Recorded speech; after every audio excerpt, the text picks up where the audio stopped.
Shiva's POV. Sa mataas na gate ng malaking bahay ng mga Arnais ay para kung anino na nakasuot ng itim na overall na damit at natatakpan ng itim na bonnet ang buong muka, maliban sa aking mga mata. Mabilis akong sumampas sa tuktok ng gate ng walang kahirap-hirap. Inilibot ko ang mga mata ko sa paligid, na para bang isang gumagalaw na CCTV camera. Nang masiguro ko na walang tao sa paligid na nakakita sa akin ay parang pusang tumalon ako papasok sa loob ng bakuran. Napakatahimik ng gabi, ngunit walang maririnig na ingay mula sa aking mga yapak. Ang gaan ng katawan ko at para bang hindi tumatapak sa sahig ang aking mga paa. Halatado sa kilos ko na sanay ako sa ganitong klaseng trabaho. Maingat akong naglakad palapit sa abot kamay ng mga CCTV camera at tinakpan ng masking tape ang mga ito para wala nang ma-record pa kundi puro kadiliman na lamang. Abot kamay ko lamang ang ibang CCTV na madadaanan ko, kaya madali ko itong natakpan ng dala kong masking tape. Pagkatapos ay naglakad ako palapit sa walang kamalay-malay na gwardya. Palingon-lingon ako sa paligid, habang dahan-dahang lumalapit sa nakaupong gwardya na tila malalim ang tulog. Napailing ako habang nakatingin sa gwardyang tumutulo pa ang laway sa pagtulog. Siguradong bukas ay matatanggal ito sa trabaho dahil hindi niya ginawa ang trabaho nitong magbantay sa paligid. Ayan tuloy, nakapasok ako sa loob ng bahay ng amo niya nang hindi niya namamalayan. At para masigurado ko na hindi agad magigising ang gwardya, ay pinisil ko ng mariin ang sleeping nerve ng bantay hanggang sa tuluyan itong lumungay-ngay sa kinauupuan. Maingat na inayos ko ang pagkakaupo ng walang malay na gwardya. Isinandig ko siya sa dingding para kunwari tulog lamang. Pagkatapos ay maingat at walang pagmamadali na lumapit ako sa pintuan papasok sa kabahayan at walang kahirap-hirap na nabuksan ang nakakandadong pintuan. Eksperto ako sa ganitong bagay. Part of my hard training is to be an expert to unlock even the hardest lock in the world. Sino ka? Bakit ka nakapasok dito? Ang balak na pagbubukas ko sa pintuan ay naudlot nang marinig ko ang boses na yun ng isang lalaki sa likuran ko. Naisip ko na isa ito sa mga gwardya na naka-duty sa gabing yon. Bago pa makapagtawag ng ibang kasamahan, ay mabilis na akong nakalapit sa kanya at mahigpit na tinakpan ko ng aking palad ang bibig ng nabiglang gwardya.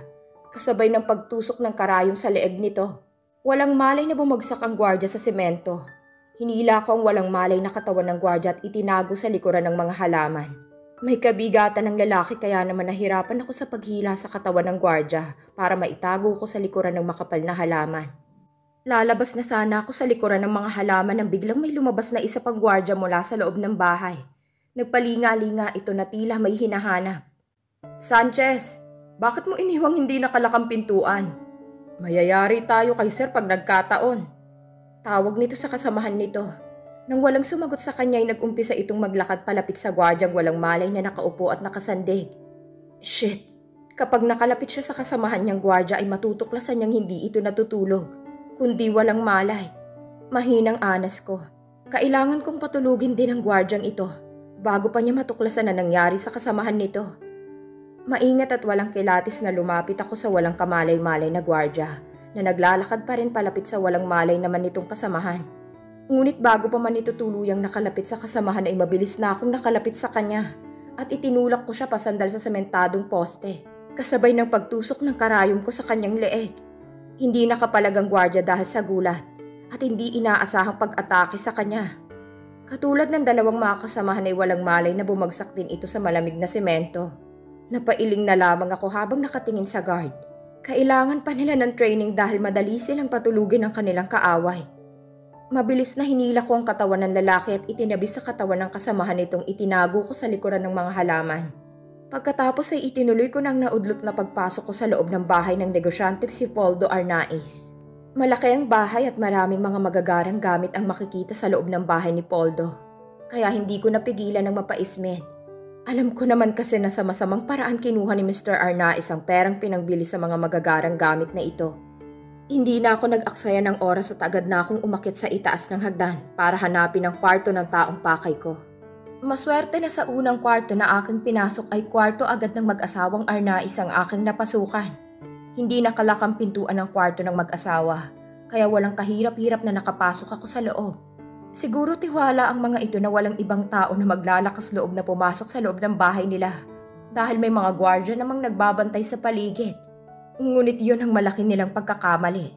Dahil mas naging madali lamang tuloy para sa akin na lapitan ng taong pakay ko para gawin ang aking misyon. Wala akong inaksayang panahon. Lumapit ako sa mag-asawang mahimbing na natutulog. Walang kamalay-malay ang mga ito sa nakaambang panganib sa kanilang paligid. Marahil ay naramdaman ng lalaki na may ibang tao sa loob ng kwarto nila. Kaya bigla itong napadilat ng mga mata. Ngunit tanging yun lamang ang nagawa nito. Ni hindi ito nakapagsalita kahit isang letra. Dahil mabilis ko nang naitusok sa dibdib ng lalaking nakahiga ang hawak kong karayom na nagtataglay ng nakamamatay na lason. Muling ipinikit ng lalaki ang mga mata nito upang tuluyan ng matulog at hindi na gumising pa. Pagkatapos kong masiguro na wala ng buhay ang aking pakay, ay mabilis na akong lumabas ng kwarto at walang kahirap-hirap na nakalabas ng malaking bahay. Muli akong umakyat sa mataas na gate para makalabas sa bakuran ng mga arnais. At nang tuluyan na akong nakalabas ng gate ay mabilis na akong tumakbo patungo sa madilim na bahagi ng kalsada hanggang sa tuluyan akong naglaho sa kadiliman ng gabi. Alam mo ba na may pinatay na naman kagabi si Silent Assassin? Talaga? At sino na namang salot sa lipunan ng pinatahimik ng ating hero? Mula sa binabasang dyaryo ay tahimik lamang akong nakikinig sa dalawang taong nag-uusap sa aking harapan. Pinag-uusapan ang dalawang pagkamatay ni Poldo Arnaiz. Hero pala ang tingin ng dalawa sa pumatay kay Arnaiz. Sa bagay, pwede na rin. Mga salot naman kasi sa lipunan ng pinapatay ni Silent Assassin at hindi rin ito nagdadamay ng ibang inosenteng tao. Katulad ng ibang mga assassin. Kung sino lamang ang target ay siya lamang pinapatay nito. Sino pa kundi ang kilalang drug dealer na si Poldo Arnaiz? Heto ang dyaryo't basahin mong nilalaman ng balita. Sagot ng babaeng nagtitinda ng dyaryo sa bangketa. Sabay iniabot ang isang dyaryo sa babaeng kausap na malamang ay kakilala nito. Sige nga, pabili ako ng mabasa ko mamaya pagdating ko sa bahay. Anang kausap ng tindera. Pagkatapos magbayad ay nagpaalam na itong aalis na. Bibilhin ko ito. Sabi ko sa tindera pagkaalis ng babaeng kausap nito. Alam mo ba na pinatay ni Silent Assassin ang drug dealer na si Poldo Arnaiz? Ako, bagay lang yun sa kanya. Dahil marami na siyang buhay na sinira dahil sa ibinebenta niyang drugs. Kausap ng tindera sa akin. Obvious naman na narinig ko ang usapan nito at ng babaeng kakaalis lamang. Pero nagkwento pa rin siya sa akin. Masyado lang siguro itong tsismosa, kaya kahit sino kinakwentuhan niya. I know. Matipid kong sagot sa kanya. Because I'm the one who killed him. Dugtong ko sa aking isip. Mabuti na lang at hindi na muling nagtanong sa akin ng tindera. Dahil wala ako sa mood na makipag-usap sa kanya ng matagal. Pagkatapos makapagbayad ay mabilis na akong bumalik at sumakay sa nakaparada kong kotse na nasa gilid lamang ng kalsada. Huminto lamang ako saglit para bumili ng dyaryo sa bangketa. Alam ko kasi na siguradong magiging headline sa mga pahina sa dyaryo ang pagkamatay ni Poldo Arnaiz. Dahil isa itong kilala at malaking tao sa mundo ng mga negosyante. Pagkarating ko sa tapat ng gate ng bahay ko ay may pinindot akong button sa loob ng aking kotse. Kusa nang bumukas ang high-tech na gate sa bahay ko, kaya hindi ko na kailangan pang bumaba para buksan ang gate. Pagkaparada ko sa kotse ko ay bumaba na ako at nag-scan ng mukha sa scanner na nakalagay sa pintuan. Kung titingnan ng mga taong makakakita sa akin ay iisipin ng mga ito na mukha ko ang susi para makapasok sa loob ng bahay. Ngunit hindi. Dahil ang totoong susi para mabuksan ang pintuan at makapasok sa loob ng bahay ay ang aking hininga na tumatama sa scanner. Ganyang ka-high-tech ang bahay ko. Maliban sa gate at scanner ng pintuan, ay high-tech din ang aking 80 inches LED TV. Ang mga ilaw, computer at ilang gamit ko bilang assassin. Censored ang aking TV at ilaw. Isang palakpak lang at bubukas na ang TV at isang pitik ng aking mga daliri ay kusang bumubukas sa mga ilaw.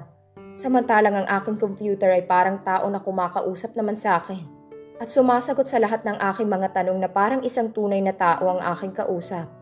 Hindi naman ganoon kalaki ang aking bahay, ngunit ipinasadya ko talaga na maging high-tech iyon. Galing pa sa Russia ang engineer na nag-design ng bahay ko at siya rin gumawa sa lahat ng mga high-tech niyang kagamitan. Sa isang salita ay isang henyong gumawa sa bahay ko at sa aking mga kagamitan. Isang henyong assassin na ang front ay ang pagiging engineer. Pagkapasok ko sa loob ng aking bahay ay agad akong dumiretso sa loob ng aking kwarto at pabagsak na humilata sa ibabaw ng kama. Maya-maya ay bumangon ako at kinuha ang picture frame ng buo kong pamilya at malungkot na tinitigan iyon. Mom, Dad, Sandy, Santi, kumusta na kayo? Alam niyo ba na miss ko na kayong lahat? Hindi ko napigilan ang pagtulo ng aking mga luha sa pagkakaalala sa aking mga magulang at mga kapatid. Bago ako huminto at bumili ng dyaryo kanina ay nanggaling pa lamang ako sa sementeryo dahil dinalaw ko ang puntod ng mga mahal ko sa buhay. Death anniversary ng pagkamatay nila. Kaya ganoon na lamang ang paghihinagpis na nararamdaman ko ng mga sandaling yun. Palagi akong ganito kapag sumasapit ang araw ng pagkamatay ng mga magulang at kapatid ko. Kasabay ng lungkot na aking nararamdaman ay ang matinding puot sa aking dibdib para sa mga taong walang awang pumatay sa pamilya ko. At hindi ako titigil hanggat hindi ko nahahanap ang mga taong dahilan kung bakit ako nag-iisa na lamang ngayon sa buhay. Kung bakit para akong isang buhay na patay. Humihinga ngunit parang patay naman ang kalooban. Malamig at tila nababalot na ng makapal na yelo ang aking puso. Ito ang dahilan kung bakit pinili kong umanib sa Black Assassin Squad. Isang non-government organization na pinamumunuan ng mga matataas na opisyal ng bansa. Ang organisasyon namin ay binabayaran ng mga mayayamang tao para alisin ang tinik sa lalamunan ng mga ito. Ang mga milyones na ibinabayad sa akin para sa mga pinatay kong tao ang siyang ginamit ko sa pagpapagawa ng bahay ko. Ang iba'y idinodonate ko sa mga organisasyon na kumakalinga sa mga batang ulila ng lubos. Ayon sa aking ninong Rafi ay ang pinuno ng BAS ang tanging nakakaalam kung sino-sinong mga miyembro nila ang nautusan para patayin ang aking buong pamilya at kung sino ang taong nag-utos para gawin yon. Mga miyembro kasi ng BAS ang pumatay sa aking pamilya at maaari ko lamang makausap ang aming pinakapinuno kapag nakaabot na ng 10 ang mga na-assassinate kong tao. Sa kasalukuyan ay 4 pa lamang ang napapatay ko. Kaya hindi pa ako haharapin at kakausapin ng pinuno ng BAS. Kaya kahit ilan pang ipapatay nila sa akin ay walang pag-aatubiling susundin ko para lamang makausap ko ang pinakapinuno ng BAS. Nang sa gayon ay malaman ko mula rito kung sino-sinong mga tao ang dapat kong papanagutin at paghigantihan sa nangyari sa aking pamilya. Iyakap ang picture frame ay muli akong nahiga. At tinalala ang huling sandali na kapiling ko ng buhay ang aking buong pamilya. Ilang months na lang ay college ka na. Saan mo gustong mag-aral, Sheba? Gusto mo bang sa ibang bansa ka mag-aral? Tanong ng mami ko habang kumakain kami ng hapunan. No, ma'am. Dito lang ako mag-aaral ng college. I don't want to be far with you all. Masyado akong maho-homesick kapag malayo ako sa inyo. Nakailing na sagot ko sa aking ina. Kahit na kailan ay hindi ko gugustuhing malayo sa mga magulang at mga kapatid ko. Gusto kong makitang lumalaki ang 2 nakababata kong kapatid. Talagang hindi gugustuhin mag-aral ni Ate She sa ibang bansa dahil malalayo siya sa crush niya sa school na si Kuya Harit. Nakangising kansyaw sa akin ng pangalawa kong kapatid na si Santi Joaquin. 2 taon lamang ang tanda ko sa kanya, kaya nagpang-abot kami sa high school. Ang tsismoso mo talaga, no? Nakairap kong sikmat sa kapatid ko nang umisi lang sa akin. Uy, may crush na si Ate She. Gwapo ba, Kuya Santi? Tukso naman sa akin ang bunso naming kapatid na si Sandy na nasa huling taon naman sa elementarya. Isa ka pa, pinandilatan ko ang aking bunsong kapatid para tumigil. Ngunit nginisian lamang ako nito katulad ni Santi. Ano, gwapo ba si Kuya Harit, Kuya Santi? Pangungulit na tanong ni Sandy. Gwapo, pero mukhang hindi niya type si ate. Deadma lang kasi si Kuya Harit sa beauty ni ate. Ni Santi na napapahagikik sa sinabi. Maging si Sunday hindi napigilang matawa sa sinabi ng kuya nito. Excuse me, hindi siya deadma sa beauty ko, no? Ano bang alam mo? Hindi naman kayo lagi nagkikita sa school. Nakataas na kilay na sagot ko sa kapatid ko. Kahit kailan napaka-atribida ng kapatid kong ito. Ang sarap kutusan. Ikaw nga dyan ang hindi pinapansin ng crush mo kasi pangit ka. Pangaasar ko naman sa kanya.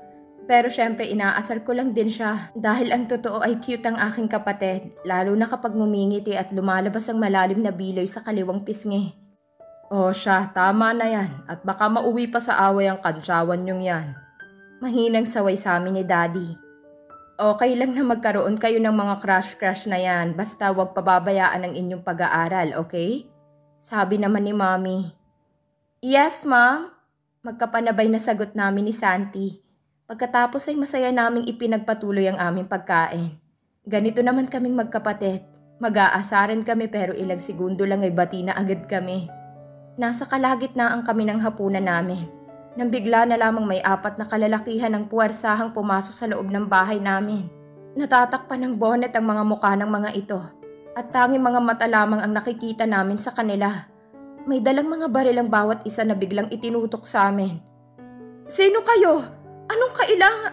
Napatili kaming magkakapatid pati si Mami nang bigla na lamang pinukpok ng baril sa ulo si Daddy ng isa sa mga lalaking pumasok. Nalugmok sa sahig si Daddy habang umaagos ang dugo sa ulo. "Sino ba kayo? Ano bang kailangan niyo sa amin?"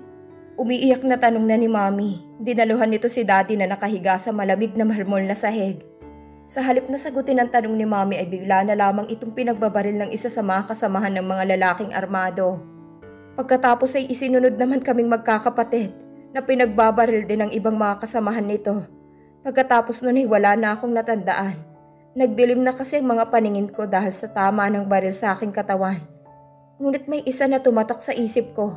Ang kanang kamay ng isang lalaki na may baril ay may tattoo na may malaking dragon. Nasa ospital na ako't nakahiga sa hospital bed nang pagbalikan ako ng malay tao. Maswerte ako dahil hindi ako napuruhan kaya nakaligtas ako. O sadyang hindi ko pa oras kaya nakaligtas ako. Minalas naman na hindi na umabot sa ospital ang aking mga magulang at mga kapatid. Pakiramdam ko'y para akong pinagsakluban ng langit at lupa. Sa masaklap na balit ang natanggap ko.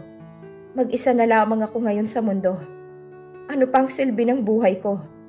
Bakit hindi na lang din ako tuluyang namatay para sama-sama na kaming pamilya sa langit? Sa murang isip ko'y nagkaroon ako ng matinding galit para sa mga taong pumatay sa aking mga mahal sa buhay. At pinangako ko sa aking sarili na tutugisin ko ang mga taong may kasalanan sa nangyari. Hindi ako papayag na hindi magkaroon ng hustisya ang pagkamatay ng aking mga magulang. At biglang naputol ang alaala ko. Nang biglang umilaw ang sensor na alarm na nasa loob ng aking kwarto. Umiilaw yun ng pula, ibig sabihin ay may nakapasok na tao sa loob ng aking bakuran. At may dalang baril o patalim na detect ng device na nakasabit sa itaas ng pintuan ko. Sa labas, kung may tao sa loob ng bakuran ko at kung may dala ba itong delikadong bagay. Mabilis na bumangon ako sa kama at maingat na lumabas sa aking kwarto. Kinapa ko ang aking mga karayom na nakadikit lamang sa isang lagayan. At nakakabit lamang sa kahit saang parte ng katawan ko, basta nakatago at hindi nakikita ng mga tao. Hindi kasi ako nagdala ng baril. Although I know how to use it.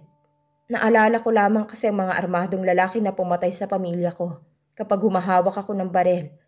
Kaya mas komportable kasi ako sa aking mga karayom na nagtataglay ng 3 klase ng gamot. Pampatulog, pamparalisa, at pangkitil ng buhay mismo. I uses my needles just like a dart. Doon ako eksperto. 3 klaseng tao lamang ang posibleng nakapasok sa loob ng aking bakuran. Una ay ang mga pulis.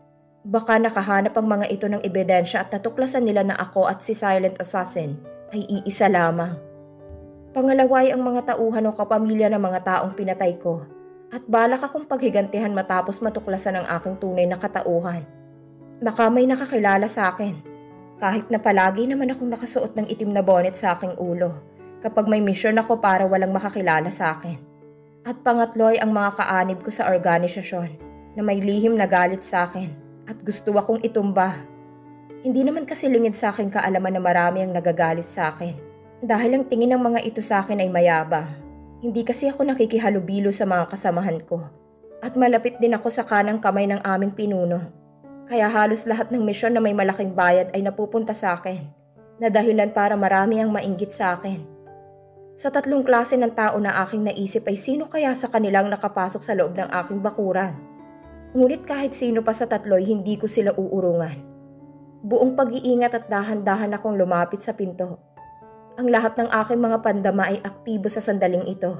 Kung sakaling ang taong ito na pumasok sa aking bakuran ay magdadala sa akin ng panganib, ay kailangan kong maging maingat at alerto.